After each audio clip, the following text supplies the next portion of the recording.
Live introduce Debbie. Yeah, Debbie Silverman, LL, Say It in Business, and the author of the newly released book, Protecting the Rabbiteers Generation.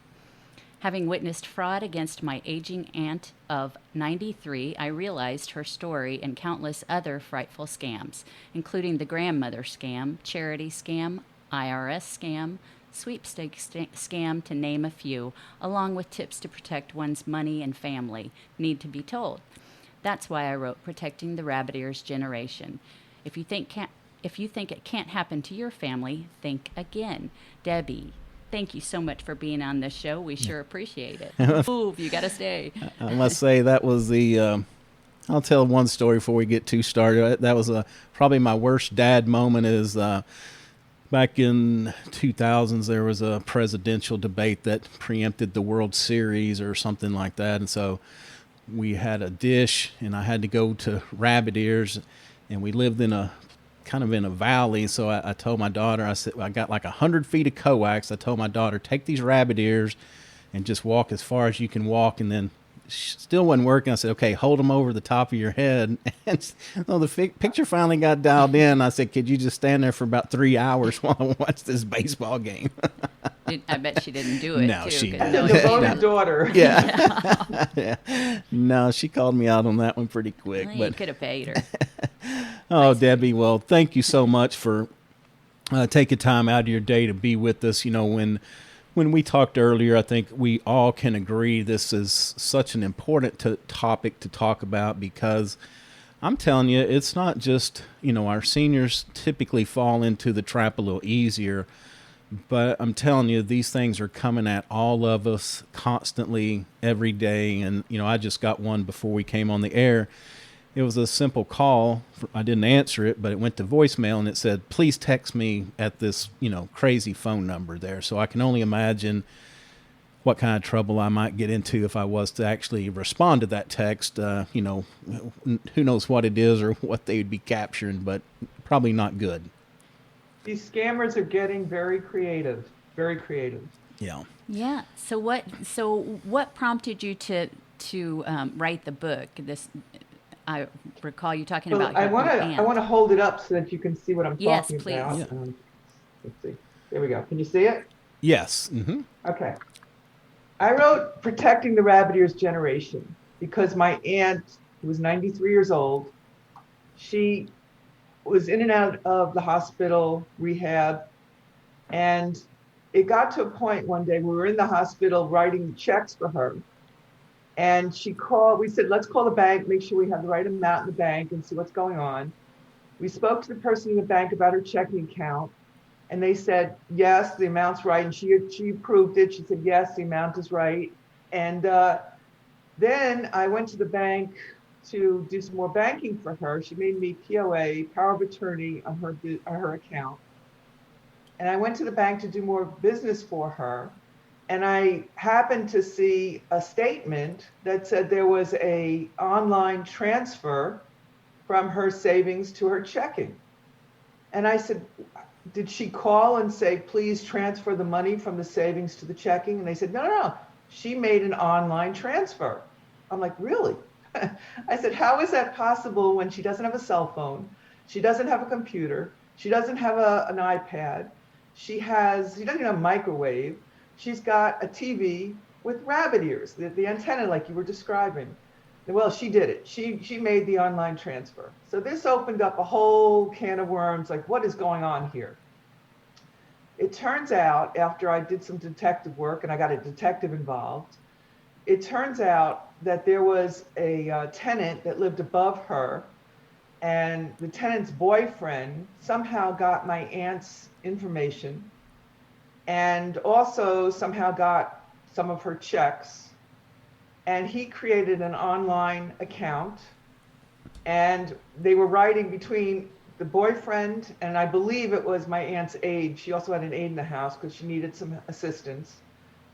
We believe that together they were working together, and he got the checks, and checks were written in insane amounts. Like we're talking 5 figures, Wow. insane amounts, Yeah. like $50,000 to cash. Gosh. And on the bottom for the memo, it would say something like roof repair or something like that. And she never, ever had that done.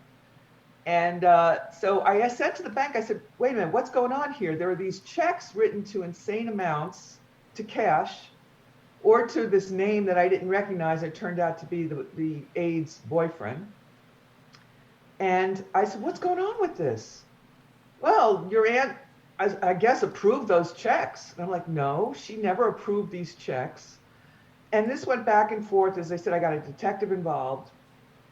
And when we were in the hospital with my aunt, a very close friend of hers who became a close friend of mine, we were talking about it. And I said, look, I don't want to tell her what's going on because I didn't really want to upset her that much that could kill her. You know, I was really worried about that. Right.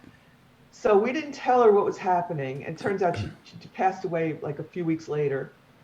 And I got a detective involved. I filled out all the paperwork and all that stuff. And we're talking about fraud in the amount of about $130,000. Wow. Yeah, I mean, it was just insane amounts. And you didn't, I'm sorry for interrupting, but you lived in a separate state. Yeah, I'm in Florida. Yeah. She was in New York. Okay. She's in Staten Island, New York. Okay. And as I said, I got the detective involved, filled out all the paperwork, showed them all the checks, the accounts, I mean, everything. My aunt owned part of that apartment building that she lived in. The tenant above her had to go past my aunt's apartment to get to theirs, to go upstairs to their apartment. So one day I was in my aunt's apartment cleaning up, and I heard them come in. And before that happened, the detective said to me, do I know an Alex? And I'm like, no, not really. Or no, he asked me, do I know an Alejandro? I said, no, but the name does sound a little bit familiar. And I remember that the tenant's boyfriend was Alex. And I didn't put the two together at first. And then I heard them come in through the front door, passing my aunt's apartment. I opened my aunt's apartment door and said, hi, how are you? I want to introduce myself. I said, my mom is also part owner. She wants to know who's renting from my aunt. So I said, let me take a quick picture so I can send it to my mom. And the boyfriend said, no, you know what? We'll send you a picture. I'm like, I got my cell phone. Let me just take a quick picture. So I was playing Nancy Drew. Yeah. And I took the picture, sent it to the detective right away. He wrote back immediately and said, this is very, very, very helpful. What they were able to do was match the picture I sent him to the picture in the bank of the video. Wow. And it was him. Oh my And goodness. he got arrested. He was in jail probably for all of 10 minutes. He got an attorney involved. Because my aunt had passed away at that point, the attorney was arguing that, well, there's no proof. Nobody can say it was really him. He got off on a misdemeanor. Oh my And gosh. the whole thing was just horrendous. And then the bank saying that she opened up an online account when obviously that wasn't possible. Right. And I said to the bank, how can you let something like this happen where so much money is being written out to cash? Right. How do you let this happen? And they said, well, she had the wrong account. She didn't have a private banking account. She had the wrong account. I'm like, oh. Yeah, you'd think they would do, and it's been a long time since I've done a lot of business in checks, but you'd think they'd have that mechanism like they do with credit cards, where if there's unusual activity or, writing large checks, a bunch of them, they have like a fraud alert where they will get a hold of you and kind of check in on you. So I'm very surprised that they didn't do that. And Yes. the other part of that is I've tried to transfer money before. It's such a hassle. It's really difficult for me to believe that this guy, was able to go through all of this that easy, that he didn't have to have more involvement from people at the bank to give them a chance to recognize that wasn't your aunt, that this is somebody To else. see that red Or flag. talk Yeah, to- right. And he opened up the account in a separate bank from where my aunt did her banking. And something I'd like to tell your viewers, this is so important. If you have a savings account and a checking account at the same bank, make sure you're always looking at your balances.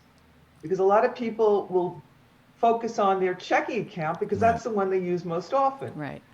And that's the one where they're taking money out, usually in savings is savings. Yes. Yeah. If you don't look at both and something is going on, I can tell you right now, the banks are not responsible if you don't catch it 30 plus 5 days. If you don't catch it, you don't report it, it's not their problem. Wow. Did not know that either. Yeah. Yeah, and that the other thing too, if I'm not mistaken, like with the savings account, they generally send those statements out maybe even quarterly. So you may have to request that you get one of those monthly, or figure out how to check that online so you can be vigilant as that for those Or accounts tie as them well. together so you get the accounts at least once a month if you're still getting paper um, account information. Yeah, that's crazy. What did you find out about tell me about the charity scam. The charity scam has to do with people calling and saying that they're with a charity. Yeah. And if you get an older person who wants to always help somebody and they believe that the charity is real, and this could even be a charity scam through a church, and you believe that the church is real, maybe it's even a church you've been to. It could possibly be. I mean, I'm not saying all churches do this, and Right. I'm not saying everybody should be afraid to go to their church or to donate. Right. But the point is, these charity scams happen. People take advantage of these older people, and they know that the older generation they're very giving, and they always want to help, and they always want to be part of everything. So when they get a phone call and they're lonely, remember they're lonely. They get a phone call, please, you helped us last year, and you may not remember if you did or you didn't.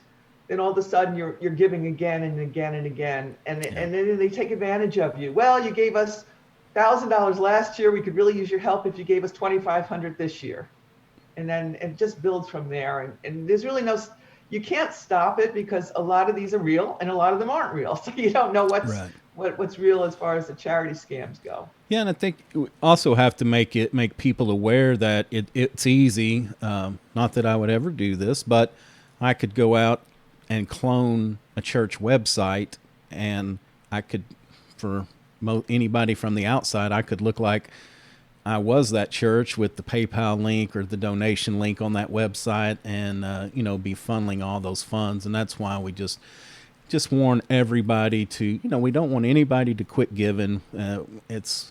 We celebrate that giving spirit, but let's just make sure that the people we're trying to give the money to are the ones that actually get that. And Do your research. sometimes that's maybe do your hand research, that's right. delivering a check, or either making sure you mail it to the actual address of the building, or the best way if you go is walk in there and hand it to the your priest or preacher or somebody that works there that for a fact really does work there. That's an excellent idea, is to do it in person. Yeah. Yes. Yeah, because there's just so much, and then the internet is great. I love it. I couldn't do without it. But unfortunately, it has given people a huge gray area to operate where we really don't know. And that we kind of talk about this as we are on the subject, is that, be wary of these emails that come out to you that say, hey, I'm from the church. Here's the donation link, just send it to me. Or, those that are like, we got one the other day, I think Terry did, that said, we're following up with a $578 purchase from Amazon. Yeah. And they have a link that they want you to go in and put your information. And I cannot stress this enough. If you get an email that you think is legit or something, just always go through the website, pick up the phone and call them. Don't go through those emails, even if you're fairly certain it is the institution that's sending it to you, because you just never know. And they just changed the logo. They changed the logo just enough to where it's not matching exactly, but it looks exactly like it, That's So- right. And Yeah. I even got one, just talking about those emails. I got one from what looked like from my bank about my account being compromised. Yeah. And I called the bank instead of opening it up or going to any links or like that. I called the bank and I said, "Is this real? Is this from you?" Yeah. And they were like, "No, it's not." And one of the clues for me to even call the bank in the first place was that there were a lot of hyphens in the name instead of just the name of the bank. Right. Yeah. And that's a clue. Like if it doesn't look like it's real, always check it out first before you ever open up those emails. And I know it's time consuming and all. It'll save you a lot of money Yeah. in the long run. Money and heartache. And Yeah. not just emails. I mean, text messages, phone call, Yes. all of that. Yeah, we seem to have gotten much. Like I was saying, we got one. I got one prior to the show, but it seemed like in the last week we have started getting more of fraudulent-looking texts that are coming across. So, Yeah. if you don't recognize it, the other thing too, I always recommend to my parents is, and to myself and Terry, if we've got a setting on our phone that if the number's not in our directory, it just goes to voicemail immediately. And, my thing is if it's a legit call, unless you're waiting on an emergency phone call, let it go to voicemail, see who it is, and then don't call their number back. Call, if it's your bank, call the number that you generally call for that bank, because definitely they're starting to use the phone and text a lot more for these scams. And to that point, Roy, Social Security will never text you. Social Security will Yes. never phone you. They will send a letter by regular U.S. snail mail. Right. They will never call you or text you. Yeah. So if you get one of those calls or something on your computer, an email or a text, that's all fake. Right. Yeah, that and the IRS as well. Yes. And I think the other part of those is they try to plant that urgency. It's like, Yeah. and for, Compromised. yeah. And if you're like someone that relies on that Social Security check every month to live, and somebody says, "Hey, there's a problem with that, you're not going to get it," that can put sheer panic, because everybody that's ever dealt with that level of government knows that if there was a problem, it may take a month to get it worked out, and they can't afford to be without that money. So it strikes fear in them, but still we just have to say, look, there's better ways to check this out. But that's part of the scam, is trying to create that urgency to make you say, like, hey, just like Terry's $578 TV Amazon charge or whatever, it's trying to make her emotional to where she's like, I didn't charge that, I'm picking up the phone, or I'm hitting that button and putting my information in there right this minute. That's where that's where the downfall typically is.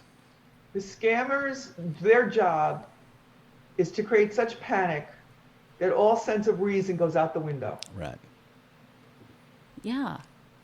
So let's talk about this other one, the grandmother scam, Oh. because this has actually happened to my mother. Luckily, my daughter was in the same house with her when this happened, so they could put two and two together. But tell us about the grandmother scam. This is a horrific scam that happens to a lot of the elderly people, especially elderly women. And what happens is you'll get a phone call, and the grandmother will usually answer the phone. And you'll hear screaming and crying, "Grandma, help me, help me." And you'll hear a child or a young teenager, whatever it might be, screaming and crying, "Help me, help me." And the grandmother will say a grandchild's name. "June, is that you? June, are you okay? Are you all right?" And, "No, grandma, I need help, I need help." And then a guy's voice will come on, and it could be anything from was in a terrible accident, in a hospital, was in a crime scene, got mixed up with something bad, it could have been drug. I mean, they'll make up any story to get you to believe that there's a real issue here. Right. And what happens next is they'll say, "Okay, if you want to get your daughter out or granddaughter out of jail," which I know it's a horrible place. I wouldn't want my granddaughter being there either. And they'll make that case. They'll make it sound like they're really there to help you. And they'll say, please don't tell her parents, because that only takes more time and only holds things up. And we want to get your granddaughter out as soon as we can. And so what we need you to do is go to, and they'll tell you a store nearby, or they'll tell you to go to a pharmacy and get gift cards. in the total crazy amounts. Like it could be $2,000 worth of gift cards, like $500 each or $50, buy this many gift cards, whatever it is. And we'll call you back and you give us the code on the gift card, and then we can release your granddaughter and make sure she gets home safely. Or we can get her an attorney and make sure she gets out okay. So whatever it is, whatever the story is, they usually ask for a gift card. So that right away, if you hear anything like that, first of all, you shouldn't be picking up the phone in the first place. Let it go to voicemail, like you said before. If they do answer, and the story goes on, and they say, okay, well, we need you to send us a gift card code, that's a scam. That is absolutely 100% a scam. And once you give the code on that gift card, you've lost your money. That's it. If you go and buy the gift cards and you never give the code out, that money's still yours. Yeah. No, that's a good point. And had something really intelligent that I was going to say next, but it's obviously escaped me. So let's look at the what about the sweepstakes scam? How was that one carried out? Roy, before I get to the sweepstakes one, I want to also add for the grandmother scam. Okay. Because grandmas want to help the family, because they want to be the big hero, right? Because they want to be the one that their grandchild will run to say, please help me, kind of thing. So they will do what they can. They'll bend over backwards to help their grandchild. Yeah, right. If you create a code, for example, if something like this, God forbid, happens, have an agreed upon code, like your dog's first name or something like that it's real. Right. Other than that, it's a scam. So I just want to let you know that there are ways to protect yourself, that if, God forbid, you're in that situation where you think it's real, just say, okay, honey, Snoopy, and make up a name, and then say, no, Grandma, it's not Snoopy, it's so-and-so, if it's real. Yeah. If it's real, you'll know. That's a great idea. I just wanted to add that for that. Yeah. No, awesome idea. I did remember what I was. As far as the sweepstakes. Oh, one thing before we move on, I was going to say the other thing we had is social media. Again, great tool when it's used correctly for good and not evil. But we also have to remember it doesn't take a lot of snooping around these days to figure out who is someone's grandchild on social media. So that way, they may have a name, and they may even reach out through social media and say, hey, I'm stuck. Because the scam that they ran on, or tried to run on my mom, was they actually had my daughter's name. And she called and says, and I can't remember how they get around the calling her, not knowing what they call her, grandma or whatever, but there was some exchange initially, and then she said, hey, this is your granddaughter, Sarah, and I'll use a different name. So they said, she said, this is Sarah. Well, my daughter just happened to be sitting across the table eating lunch at my mom's house. And she's like, well, that's strange, because she's sitting right across the table, and immediately that they hung up. But, right. That was such a coincidence, because my mother is one of those. She would have done anything to help her kids or grandkids out without thinking twice. They had her name, so it was like, this is Sarah, I need that help. And anyway, so the point I was trying to make is that even if they use the correct name, it doesn't take a lot of snooping around to put two and two together to figure out, who's related to who and how. Mm-hmm. So, and that's a very good point about, especially Facebook and so on, that we put so much information about ourselves out there with pictures and names and so on, that it's not that difficult for them to find out all that information.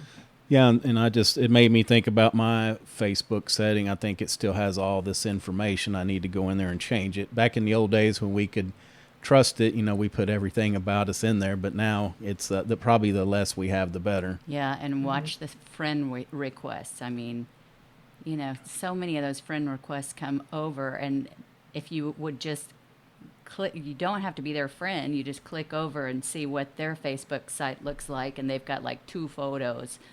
They're just starting out, and they don't have any mutual friends of yours either, so it's like, don't do that. Yep. Just bypass it. Okay. Sweepstakes? Is that what we're... Yeah. Sweepstakes one. Yeah. The, what was it? The The one that's popular now, I'm at a loss of the name of it, Publishers Clearinghouse. Yes. Publishers Clearinghouse is around this time. And they will never, ever call you. They will never, ever text you or email you. We know from the commercials, they show up at your door and surprise you. Right. So if you get a call that you won Publishers Sweepstakes, Clearinghouse Sweepstakes, it's a fraud. And what happens with these sweepstake frauds is they'll tell you you've won a tremendous amount of money, millions of dollars, and in order for you to collect even the first payment, you have to pay the taxes. And then they'll ask you to pay the taxes through a gift card or whatever it might be, or wire the money. They'll say, you need to pay the taxes first before we can send you the money. And people unfortunately fall for this because this is, there's one woman, one story in my book about this woman, her whole life, she knew she was going to win the Publishers Clearinghouse Sweepstakes, her whole life. And she always told her children, I'm going to win that one day. I'm going to win that one day. And sure enough, she got the call that she won. And she didn't tell her children or her grandchildren because she wanted to surprise them with the gift money, you know? No. And meanwhile, she's paying out all this tax money and there was no prize. There was no prize. I think my dad thought that as well. I mean, he entered it all the time, but via mail, and then he started getting phone calls about it. So, $20 here, I don't know. We don't even know how much he ended up spending. It all adds up very quickly. A variation of that scam, probably to talk about now that, there are people desperate for employment is and I don't remember exactly how it goes, but basically, they want you to, they send you a check for $2,500, $5,000, but you have to pay something out of that. And the way that it gets you is you write the check for your amount and send it off to them. And the check that you get from them after about 2 or 3 days, you figure out that it's worthless. So you've already sent your check, it's too late, and then there's no money coming in from them. Right. There's all kinds of variations of that go around. So just, it's the urgency. It's being in a terrible position and feeling like we have to act immediately, but just do a little checking on these companies. Call the Better Business Bureau, try to get a phone number or a physical address. Just be careful. If people ask you for money when you go to work, generally they pay you. You should not have to pay them in order to get a paycheck. So just be careful with those. Yeah, there's so many. You're right. There's so many. Yeah, and then again, I hate to use my mom, but she's gotten that one too. It was something about mystery shopping, and they sent her like a huge check. And she didn't put it in the bank because she felt like it wasn't something wasn't right about this. But they kept calling her saying, hey, look, you've got our check. You need to put that in the bank. They just kept hounding her to put this check in the bank. Well, then she got scared. She's like, I'm holding this check from these people and I haven't put it in the bank. Am I going to get in trouble? And I was like, no, just throw it in the trash and quit answering their phone calls and, you'll be okay. But again, it was just that, trying to push her just a little bit into the panic or the urgency that you're going to get in trouble. And she sure didn't want that to happen. Yeah. Yeah. They use fear a lot and it works. Yes, exactly. So do you have any other good tips or tricks that we want to keep in mind as we try to protect ourselves and our family against scams? Don't answer the phone. Yeah. Let it go to voicemail. Yep. I mean, it Seriously. sounds crazy, but it's true. Right. No, and we're so conditioned to answer it, right? It's like, oh my gosh, we got to answer it. We got to answer it. Yeah. Don't do it. Yeah, and especially an older person who's lonely Yes. and wants to talk to a real person or you think is a real person. Right. So don't answer the phone. Let it go to voicemail. If you answer the phone and they ask you anything or they tell you, they scare you anyway, and they're asking for a gift card, hang up. Forget about it. Say, call the police or call somebody. Unfortunately, when you call the police, there's not much they can do about it. Even if you go through the scam and you are actually scammed a lot of money, there's not a lot they can do. So just be vigilant, be aware. Just common sense, if you can have it during the time when you're very fearful and very emotional, it's not easy to have common sense. However, if you listen to these tips and look at my book, which is Protecting the Rabbit Ears Generation, with a lot of good stories. There's a jewelry scam in there about a woman who went to a friend. It was a friend that had a friend as a jeweler, and asked her to, get my ring appraised. I just want it appraised. I need to get some more money for a medical issue she had. She had to have a procedure done. Her friend brought the ring in. The jeweler took the ring and sold it. Now, this ring was worth about $75,000 when she had it appraised a number of years ago. Wow. The jeweler gave her friend $1,000 and said, "Here, give this to her." And when she got the $1,000, she said, "I don't want you to sell it. I want you just to get it appraised." She said, "Well, the jeweler said, it's not really worth that much, so he wanted to give you $1,000 for it, and that's that." And Oh my gosh. now it's an issue. It's a crime. She's got the police involved. She's got all this stuff going on with the jeweler. But I mean, even friends you think you can trust, you really have to double check everything. And unfortunately, it's time consuming. It's not easy. But you really have to look a little bit harder than just be very trusting. Yeah. Yeah, and I was going to mention that too. I wrote down a note about caregivers is, we are inviting people into our vulnerable parents or vulnerable loved ones' home, that we also have to go the extra mile to do background checks. Yes. I know that they may seem awesome and they say all the right things, but do the regular background checks. Get an outside agency that can help you with that. Also, I always advise to check with the state and federal registries just to make sure that they don't have any previous abuse cases that are pending against them. But and then also keeping up with statements. I think it's a good idea, for somebody to kind of look through the statements and just make sure that everything is on the up and up. I guess there's an old saying in the business, trust but verify. So, we want to trust the people we bring in, but we also need to keep a close eye and make sure that nothing strange is going on. And Roy, to that point, I want to add something on that. This is very important. If my aunt had surveillance cameras throughout her apartment, in her bedroom, and I know a lot of places are private, you don't want a surveillance camera, but if you had a camera in there, or she had a camera in there, and I was able to at least observe what was going on, we would know for sure how her checks were stolen. We would know for sure that this guy came in, or whoever it was, the aide came in and did this. So I would suggest even those Ring, the doorbells Yes. that have the video on the front, that could be a very big help to the police if you have an issue, if you have a case. Yeah. Yeah, and if you get with professionals, you can find a way to set them up where the individual can still maintain their privacy to some respect, but you can see people that are coming in, you can see dressers, and you can see the important areas that somebody would need to get to in order to perpetrate one of these scams. And make sure that you research the security people too. Yes, yes. Yeah, one more thing that brought up was the, it sounds corny, but if you're ever in doubt, just phone a friend. Somebody that is maybe not in that hyper emotional state that you were in at that moment.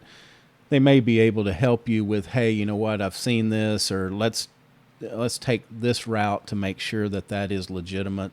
So never hurts to reach out as well and just talk to your family, maybe your child, or if you have a good friend, just reach out to somebody and get some, get an extra set of eyes to look at that. Yes. And there are, AARP has an Elder Watch program as well, where you can report frauds and scams. I think it's 833-372-8311. So 833-FRAUD-11. I know, that's one of them. And then your friend Debbie, who we spoke with a week ago, she had some good organizations that deal with fraud as well, support groups and all of that, just to know where you can go. I list a bunch of them in my book as well. Perfect. Protecting the Okay, Rabbit great. Ears Generation. Yes, I ma'am. do list a bunch of resources that they can contact if they think they're being scammed, or if they want to learn about ways not to be scammed. Right. That's all in the book. Awesome. Yeah, one more before we go. I was going to say that happened, came up on Nextdoor in our area.